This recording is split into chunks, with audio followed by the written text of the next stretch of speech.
Kryon, discouraged and hopeful greetings, my dear ones. I am Kryon of the Magnetic Service. There are so many who are crying out right now in this year 2026, and they are saying interesting things, and one of them is this. Is it normal for me to feel so deeply discouraged and so hopeful at the same time? That would be a dichotomy. What is happening? This is new. Dearest ones, this is probably the best answer I could give you, and I would say it requires a little deepening. An explanation of what might actually be happening today that wasn't happening before. In fact, this question calls for a truly hopeful answer. Let's step back and talk about energy in general.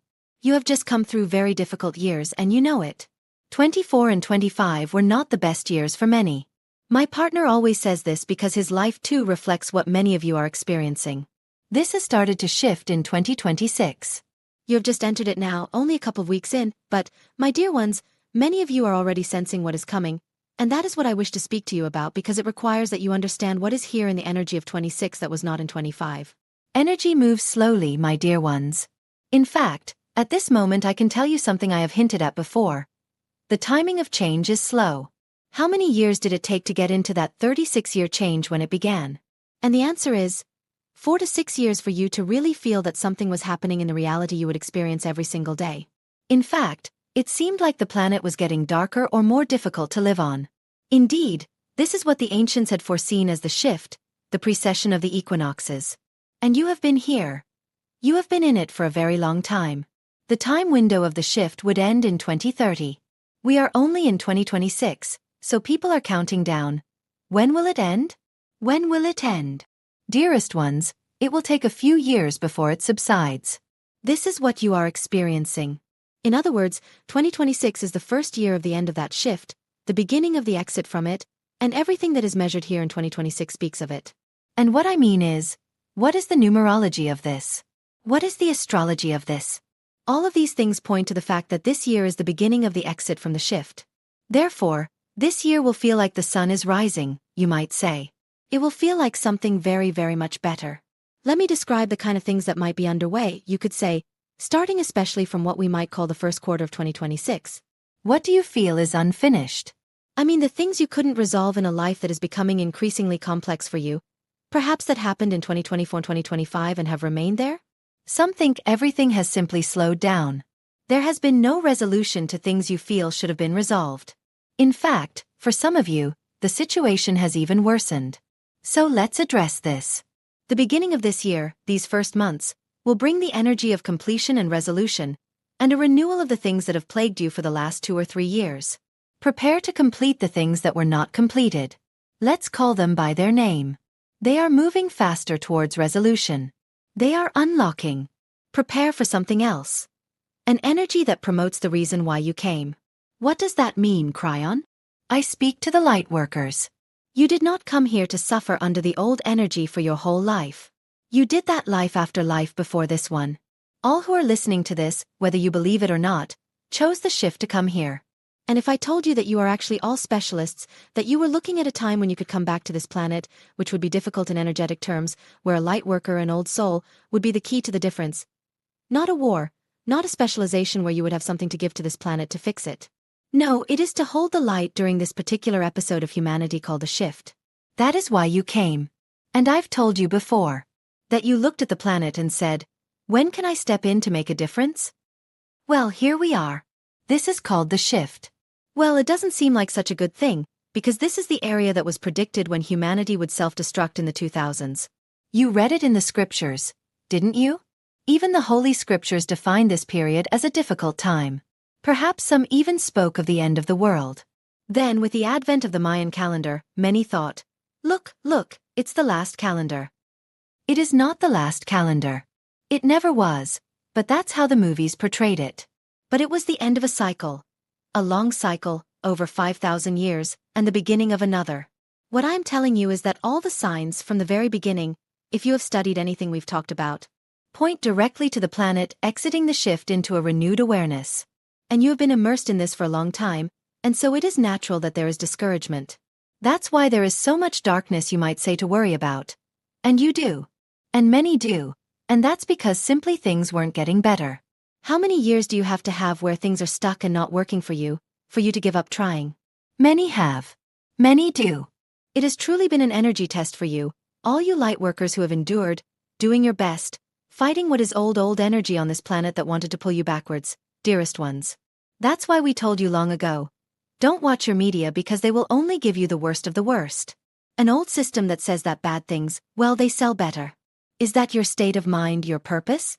And the answer is no, but it is discouraging, very discouraging. Now, suddenly we begin the year that marks the exit from all of this. You will have a new insight to resolve the problems that have been present for the last year or more and that have worsened. What a time for the renewal of who you are. Here is a statement. This is the beginning of the energy you came for. This is the beginning of the energy you came for. It is in the field, and this is the second part. The planet's consciousness that is beginning to change and transform is already in the field. Old souls, lightworkers, are equipped to read the field, without even knowing it. This gives you the insight we spoke of earlier. Many of you are sensing what is in the field, and for the first time in a long time there is hope. There is light because the field is starting to reflect something. Something beautiful, something extraordinary that I had told you would happen. Some of the inventions that are coming for humanity, I discussed them right in this program, and they all completely change the Earth. They are about water, food, and energy.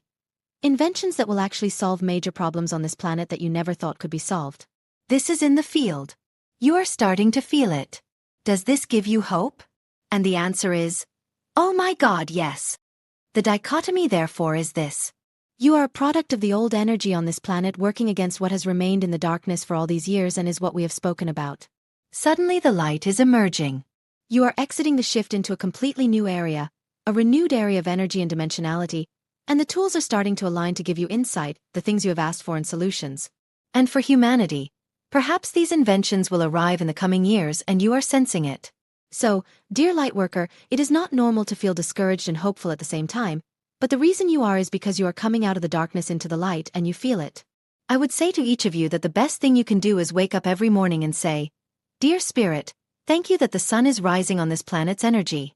Thank you that I feel it. Give me the patience to wait. That is the message, dear one. This is the right year, dear one. And so it is.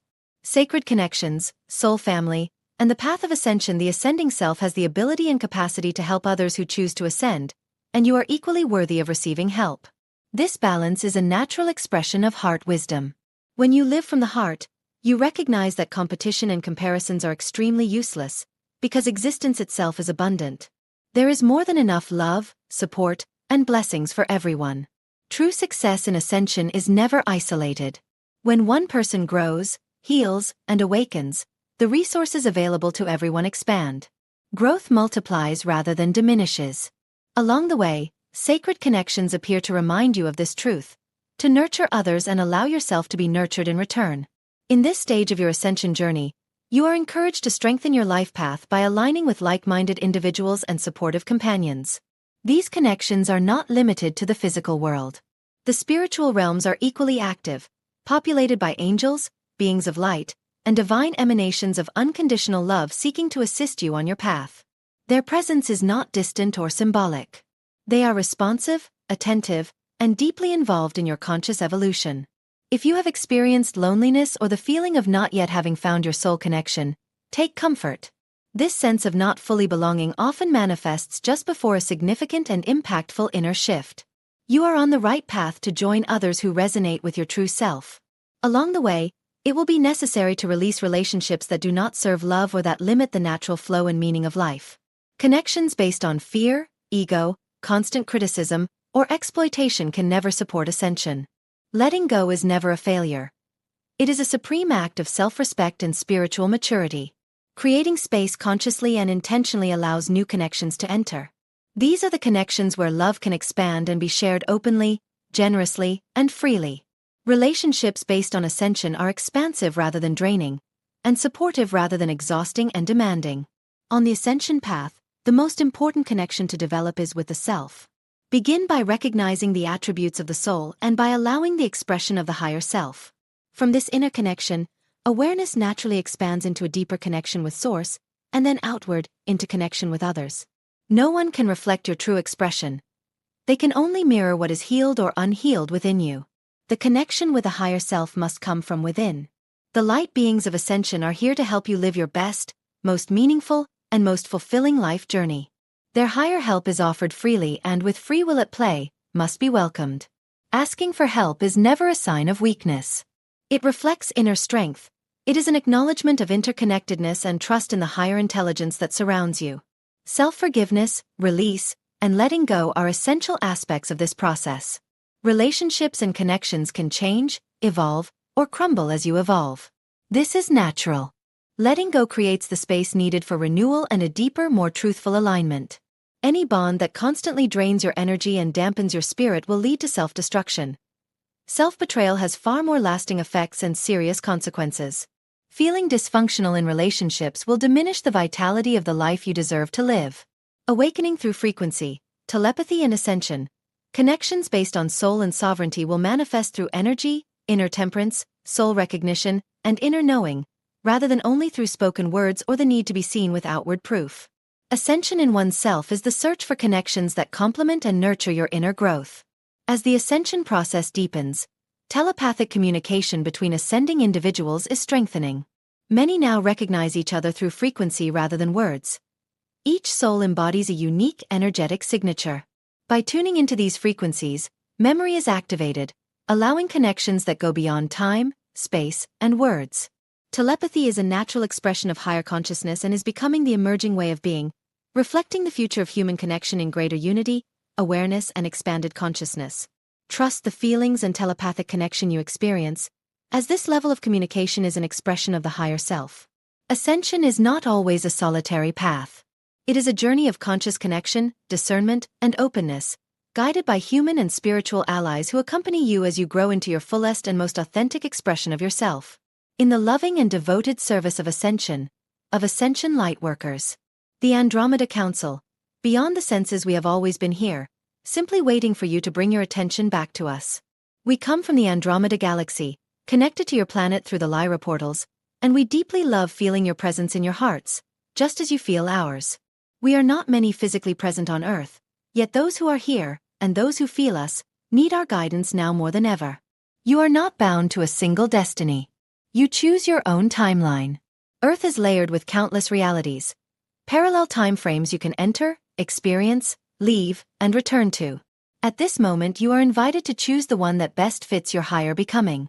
Now is the time for silence. It is time to quiet the senses. It is essential. However you have nourished them so far, if you wish to discover the absolute, the truth, the real, you must go beyond the senses. You do not quiet them by force, but with simplicity. By tasting little and purely, not oppressing yourselves more or dwelling in dependency on stimuli. By remaining in silence, meditating, speaking less, listening less, and turning more inward. Be with yourself. This is how to activate your original blueprint. Let go of constant contact, coarse sensations, outer pleasures, and tune into your inner pleasure, the one that is always alive, always present, independent of the world. Close your eyes and abandon the external reality for a while, so you can find the source from which it arises. This is essential for your growth. You are on Earth, but you are not of Earth. You are destined to transcend it, to remember who you truly are and to return to that remembrance again and again. We remain here, in loving presence, your brothers and sisters of Andromeda. Do your spiritual beliefs imply that Jesus was bad? Many people think that being spiritually advanced means being kind and never criticizing others, focusing exclusively on love and light and doing one's inner work, etc. Behaving this way is a perfectly legitimate choice. There is nothing wrong. One might even argue that novice spiritual seekers should be advised to behave this way, because they might not yet have the discernment to know when it is appropriate to call someone out and when it is not. And some spiritual teachers are truly love and light, and again, there is absolutely nothing wrong with that. It is absolutely valid. However, what is not valid is the idea that this kind of love and light is the only valid path, and that anyone who does not do it is spiritually immature and not doing their inner work. This is what some people, not all, who love and light behave like. Some people, not all, love and light heirs insinuate that they are superior to another group that is not walking the love and light path, which is nothing more than a subtle ego trip and a subtle tearing down of others. Some love and light people will automatically condemn anyone who criticizes someone else, regardless of context, arguments provided, and what is actually being criticized. Some people consider the very act of criticizing someone else as intrinsically spiritually unevolved, when it is not. Hence today's title. Do your spiritual beliefs imply that Jesus was bad? Jesus drove the money changers and merchants out of the temple with a whip. John 2 verses 13 to 16. So, does your spiritual view imply that Jesus was bad? Of course, it's really easy to say, Jesus was great, so obviously I don't condemn him. But now suppose I had told you, someone took a whip and drove out people who were minding their own business. Would you automatically conclude that the person wielding the whip is a spiritually unadvanced person? If yes, you are judging Jesus. In Matthew 23 verses 13 to 36, Jesus harshly and repeatedly calls others out, for example saying, "Woe to you, scribes and Pharisees, hypocrites! You are like whitewashed tombs. They appear beautiful on the outside, but inside are full of dead bones and every kind of filth. So you too appear righteous on the outside before men, but inside you are full of hypocrisy and iniquity. Snakes, brood of vipers! How will you escape the condemnation of Gehenna?" Suppose I presented you with this quote without telling you it was spoken by Jesus. Would you automatically conclude that the speaker is spiritually unadvanced? If yes, you are judging Jesus. Similarly, in Matthew 16 verse 23, Jesus says to one of his disciples, "Get behind me, Satan. You are a stumbling block to me." Obviously, it's not very nice to call one of your disciples Satan. So, if I presented you with one of these quotes or behaviors, without telling you it was Jesus who did it, would you have labeled that person as spiritually backward? If yes, you are judging Jesus. The core point I want to make here is that it is too simplistic to label certain behaviors as intrinsically spiritually backward. Because in reality, sometimes calling people out, sometimes harshly rebuking someone or even taking concrete action against someone, is an aligned thing to do. If these things are not on your personal path, that's fine, but it is still not correct to criticize others for whom those actions might be aligned. Or to put it another way, I think overall the spiritual community is imbalanced in the direction of feminine energy good, masculine energy bad. The masculine action of calling someone out or taking concrete action against someone is not always negative, even if it means being rude to someone. I think the spiritual community is overly obsessed with kindness and appearing spiritually advanced. Ironically, some members of the spiritual community believe they are on the Christ path, while in reality they are similar to the Pharisees. They believe they are advanced and appear righteous in the eyes of ordinary people due to their performative spirituality, while inwardly they are full of unjustified judgments and spiritual ego. And they often treat people who are not love and light oriented in a subtly condescending and inappropriately judgmental way, in order to further feed their own ego. Jesus actually commented on people who falsely claim to be aligned with him, Matthew 7 verses 21 to 23. "Not everyone who says to me, 'Lord, Lord,' will enter the kingdom of heaven, but the one who does the will of my Father who is in heaven. On that day many will say to me, 'Lord, Lord, did we not prophesy in your name, and cast out demons in your name, and do many mighty works in your name?' And then will I declare to them, 'I never knew you. Depart from me, you workers of lawlessness.'" If you want to argue that those Bible verses are false, the real Jesus did not do or say those things. Are you sure? Are you sure you don't have a pro-love and light, anti-things that seem unpleasant bias that makes you say that? Furthermore, Jesus is not the only teacher who was sometimes harsh and critical. See Majjhima Nikaya 63, Kamlukiyavda Sutta. A monk demands answers to speculative questions. Is the world eternal? Is the soul the same as the body? The Buddha responds brusquely, refusing to indulge him and comparing him to a fool who refuses medical treatment. It is as if a man were wounded by an arrow thickly smeared with poison and said, "I will not have this arrow removed until I know who shot me, what his caste was, what kind of bow he used." That man would die before knowing all this. The rebuke culminates in dismissing the monk's attitude as dangerous and foolish. Here is another example of a critical spiritual teacher, namely the Indian Saint Kabir. Source https://www.goodreads.com/author/quote/96714. Page =2. Saints, I see the world as mad. If I tell the truth, they rush to beat me. If I lie, they trust me. Hindus claim that Ram is the one, Muslims claim to be Rahim. Then they kill each other, not knowing the essence. That is a rather harsh judgment on entire groups of people. If someone today judged entire groups of people, that person would be considered spiritually immature. The same source shows Kabir being critical of a specific practice that some people firmly believe in. If by immersing oneself in water one could attain salvation, the frogs who bathe constantly would attain it too. Then there are the stick-wielding Zen masters, who would shout or hit their students with a stick. That's also not very loving of them. Nowadays Zen masters often give a symbolic tap, but historically and sometimes still today, they would sincerely strike their students, to bring them back to the here and now and shatter their logical mind. There is even a Zen master who cut off a boy's finger, and in this way the boy attained enlightenment. Of course it's a bit extreme, but if you yourself are not enlightened, why do you think you are able to judge what is and is not enlightened behavior? Therefore it is not possible to label entire categories of behavior, such as criticizing others or even resorting to physical violence, as intrinsically spiritually unadvanced. If you meet the Buddha on the road, kill him, meaning abandon your attachment to spiritually advanced people, always behaving in a certain specific and gentle way. Spirituality is not about memorizing absolutist rules like, criticism is always negative, or people must always be kind. And spirituality, in particular, is not about imposing these rules on others. Those who try to impose rules like, criticizing others is always wrong, simply are not yet advanced enough to have the discernment of when certain actions are appropriate and when they are not. And it's okay not to be that spiritually advanced yet, but then don't tell others how they should and should not behave.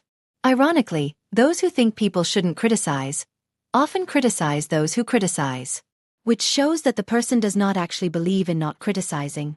Rather, they are just playing an ego game. Specifically, it is the ego game of, I am better than anyone who behaves that way. Or it is the ego game of approaching every interaction assuming the other person is spiritually less advanced than you and acting accordingly. Although, of course, not all love and light people behave that way. Some love and light people will look at someone criticizing someone else, simply send them love, and go on with their day. And that is absolutely fine. So, I think that's about it. One final side note. At the moment I do not have the energy to do other channelings, because my energies are directed at sorting out my life. So it may be a while before the next channeling is posted. Writing a message like this costs me considerably less energy than channeling. With all my love and best wishes.